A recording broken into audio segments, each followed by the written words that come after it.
जय हिंद। आज हम लोग समझेंगे कि धनात्मक विषम पूर्णांक को किस तरह दर्शाया जाता है, क्योंकि यहाँ पर जो है प्रत्येक स्टूडेंट यहाँ पर क्वेश्चन देखते ही जो है उसे कंफ्यूज हो जाते हैं कि इसे किस तरह से दर्शाया जाता है।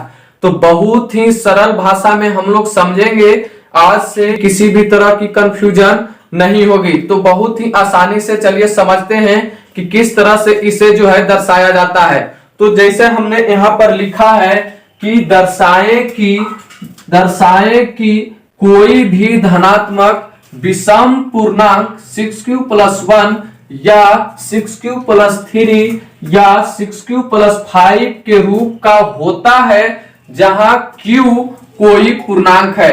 तो यहाँ पर हम लोग चलिए समझते हैं सबसे पहले कि यहाँ पूर्णांक आया तो पूर्णांक कहते किसको है। तो यहाँ पर देखिए कि पूर्णांक है, क्या है, पूर्णांक है। तो पूर्णांक किसको कहते हैं, तो यहाँ पर देखिए पूर्णांक कहते किसको है कि माइनस इन्फिनिटिव से प्लस इन्फिनिटिव, माइनस इन्फिनिटिव से प्लस इन्फिनिटिव के बीच के सारे परफेक्ट वैल्यू को हम लोग पूर्णांक कहते हैं। जैसे 0 आ गया, 0 के इधर 1 हो गया, फिर 2 हो गया, फिर 3 हो गया, फिर 4 हो गया, डॉट डॉट आते जाएगा, क्योंकि नंबर का अंत कहीं नहीं होता है।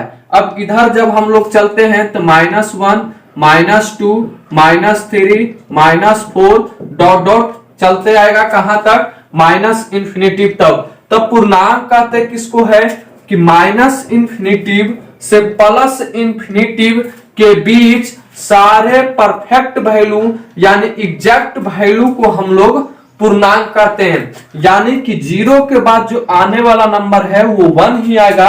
0 और 1 के बीच में एक भी नंबर नहीं होता है। तब यहाँ पर देखिए पूर्णांक एक भी पूर्णांक नहीं होता है।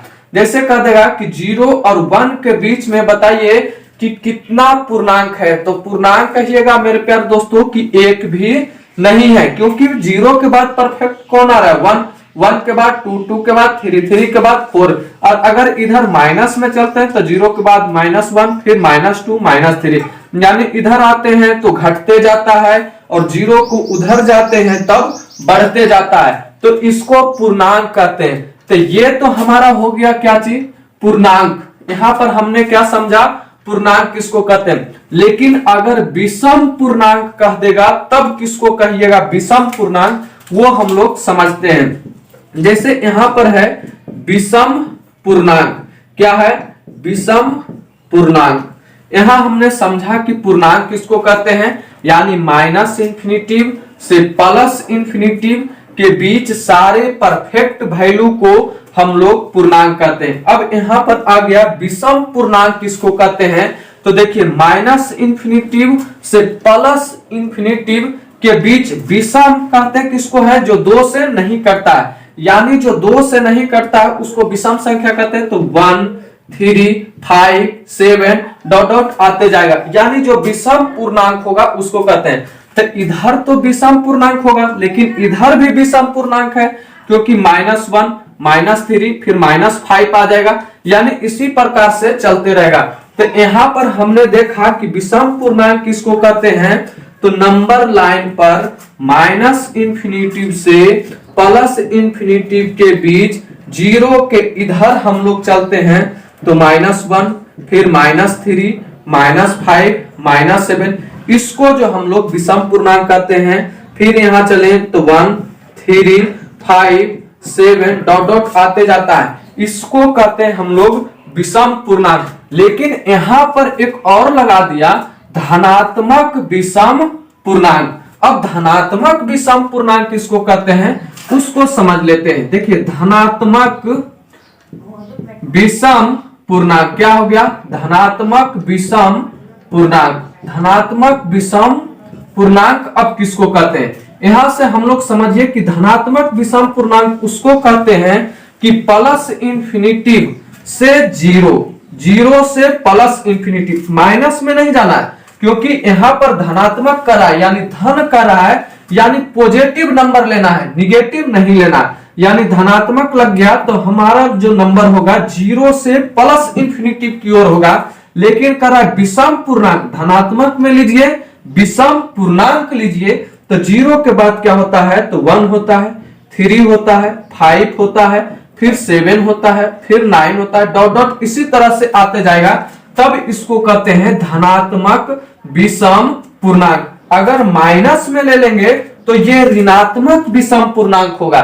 यहां पर कर रहा है दर्शाइए क्या, धनात्मक विषम पूर्णांक। तो यहां से आपको क्लियर हो गया कि पूर्णांक किसको कहते हैं, विषम पूर्णांक किसको कहते हैं, और धनात्मक विषम पूर्णांक किसको कहते हैं। तो इसी पर जो है हमको दर्शाना है। तो यहां पर उम्मीद होगा इतना 3 बार आप लोग समझे होंगे। ये मेरे प्यारे दोस्तों यूक्लिड विभाजन के बारे में थोड़ा सा समझते हैं, क्योंकि उसी का यूज करके जो है हमें इसे दर्शाया जाता है। तो सबसे पहले हम एक लेते हैं कि 3 से अगर हम लोग 6 को डिवाइड करते हैं तो हमारा रिमाइंडर जो आने वाला है शेषफल वो कितना आएगा। अगर इसी 3 को अगर हमने 7 से डिवाइड करेंगे तब कितना आएगा, और इसी 3 को अगर 8 से डिवाइड करते हैं तब शेषफल कितना आता है। तो चलिए हम लोग देखते हैं कि डिविजिबल रूल आप लोग जानते हैं, 3 दूना 6। तो यहाँ 6 में से 6 गया 0। अब इसके बाद कितना से लगाएंगे, तो 3 दूना 6। तो यहाँ कितना होगा, 7 में से 6 गया 1 हो गया, 7 में से 6 गया 1। अब यहाँ पर देखिए कि 3 दूना 6 लगाएंगे, क्या लगाएंगे, 3 दूना 6, 6 से लगाएंगे तो कितना हो जाएगा 2। अब यहाँ पर हमने जो है 3 तरह से 3 से डिवाइड दिए, एक 6 से दिए, एक 7 में दिए, एक 8 से दिए, तो हमारा रिमाइंडर जो तीनों आया वो अलग अलग आया। यहाँ पर देखिए हमारा रिमाइंडर कितना आया, 0 आया, फिर यहाँ कितना आया 1 आया, फिर यहाँ कितना आया 2 आया। अब यही रिमाइंडर तीनों जो होता है वो बार बार आएगा। आप दुनिया का कितना भी बड़ा नंबर ले लें, जैसे नहीं विश्वास है तो इतना बड़ा हमने नंबर ले लिया, हम नहीं जानते कि कितना रिमाइंडर आने वाला है। अब इसको जो है हम लोग 3 से डिवाइड कर देते हैं। अगर 3 से अगर डिवाइड करते हैं दुनिया का कितना भी बड़ा नंबर ले ले तो आपका जो रिमाइंडर आने वाला है 0 आएगा, 1 आएगा और 2 आएगा। इसके अलावा रिमाइंडर आपका नहीं आने वाला है। जैसे हमने यहाँ पर ले लिया 1 और इसे डिवाइड करते हैं तो यहाँ पर हो गया कितना, तो 8 या कितना होता है 24। अब यहाँ 5 में से 4 गया 1 कट गया, फिर ऊपर से उतर गया 6।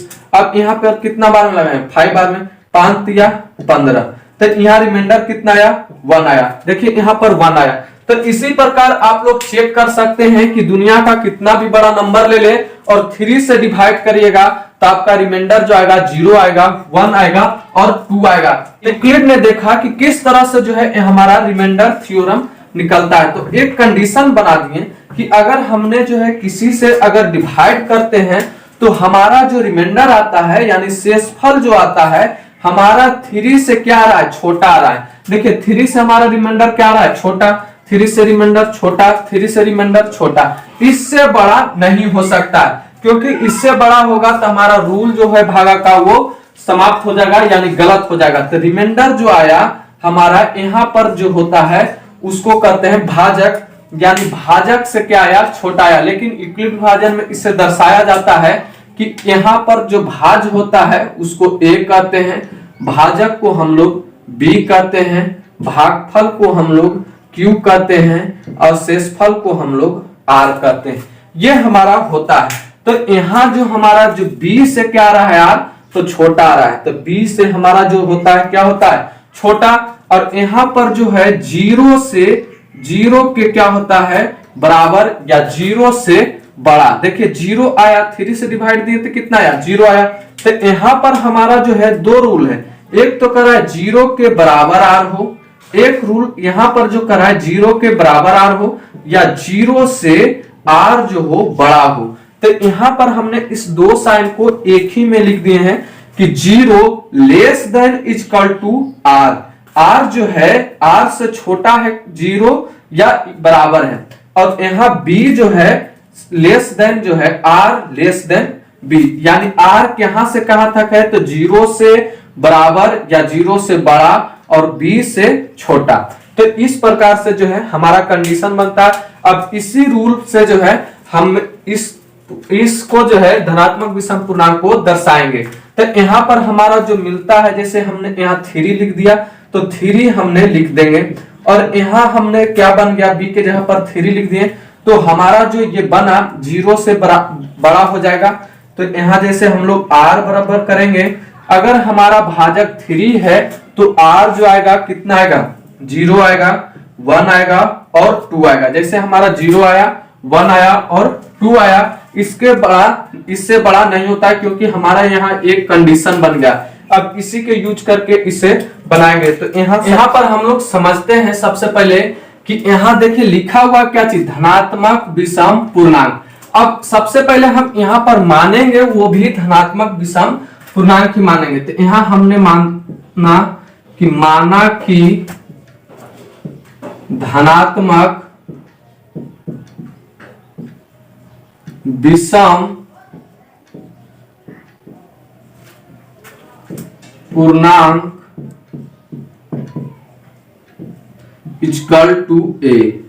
हमने क्या माना कि धनात्मक विषम पूर्णांक इक्वल टू ए। अब हम यहाँ पर ए माने, आपको जो इच्छा है उसे आप लोग मान सकते हैं कि हमारा विषम पूर्णांक क्या है, ए है, बी है, सी है, डी है, कुछ भी मान सकते हैं। लेकिन हम इजी करने के लिए यहाँ पर ए मान लिए, क्योंकि हमको जो फॉर्मूला सेट करना है A equal to B Q plus R, Euclid विभाजन में आप लोग पढ़े होंगे। तो इस पर हमें सेट करना है, इसलिए हमने विषम पूर्णांक को क्या मान लिया कि ए है। अब यहाँ पर ए मान लिए, अब इसके बाद मानेंगे तथा अब यहाँ पर b बराबर मानेंगे 6।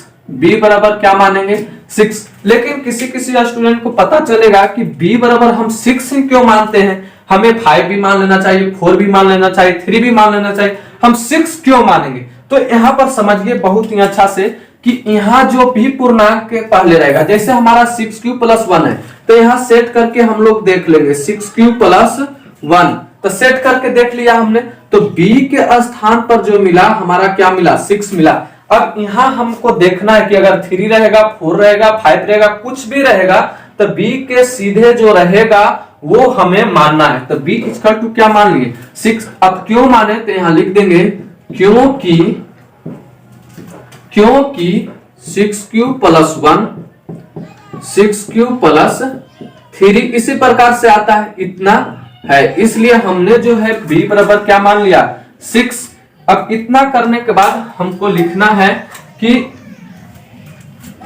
इसलिए यूक्लिड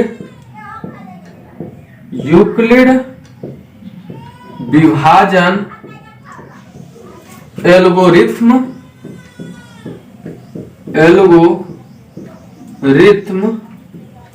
से हम जानते हैं कि यूक्लिड विभाजन एल्गोरिथ्म से कि a इक्वल टू क्या होता है B Q plus R. A equal to क्या होता है बी क्यू प्लस आर, लेकिन कंडीशन होता है कि आर जो है 0 से बड़ा और बराबर होना चाहिए और b से हमेशा क्या होना चाहिए, छोटा होना चाहिए। ये कंडीशन मिला।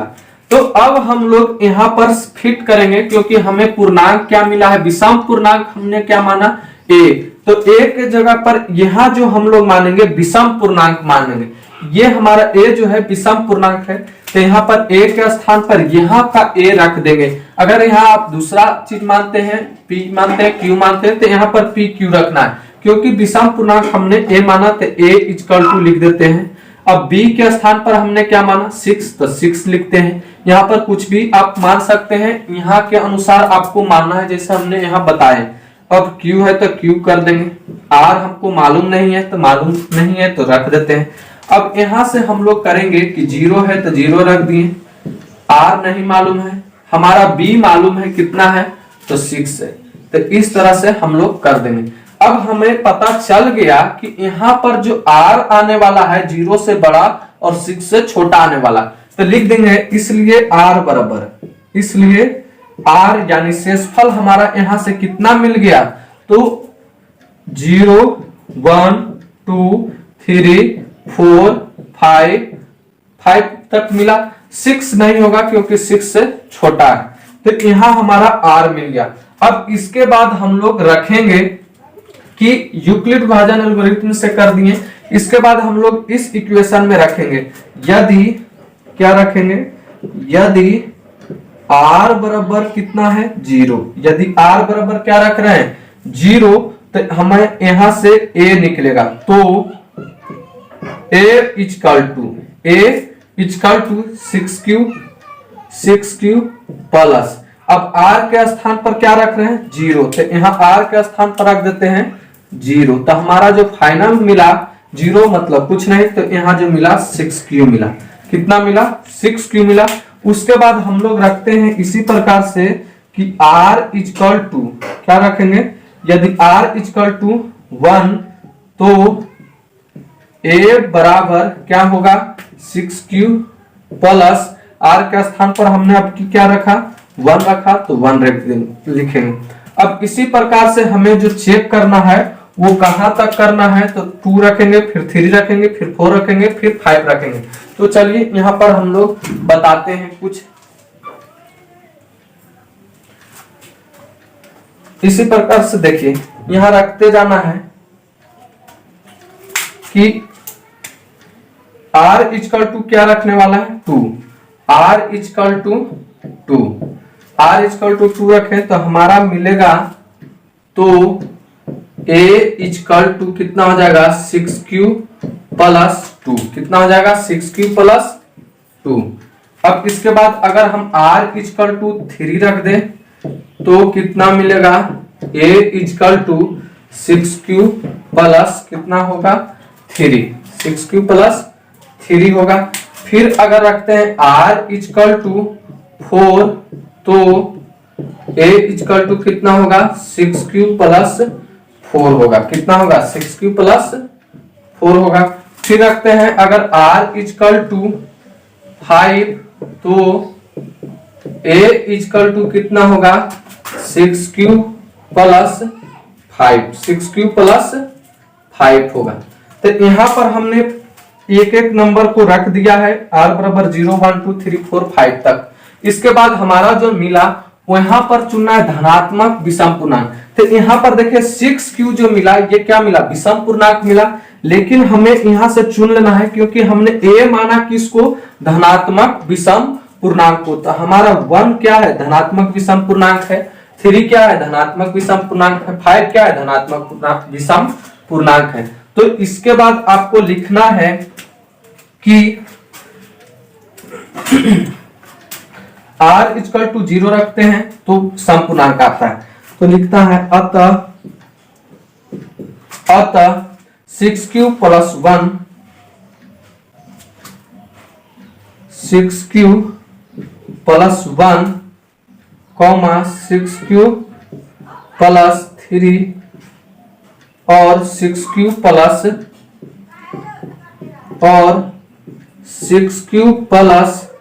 5 धनात्मक विषम पूर्णांक है, क्योंकि हमने a को माना धनात्मक विषम पूर्णांक। 6q प्लस 5 धनात्मक विषम पूर्णांक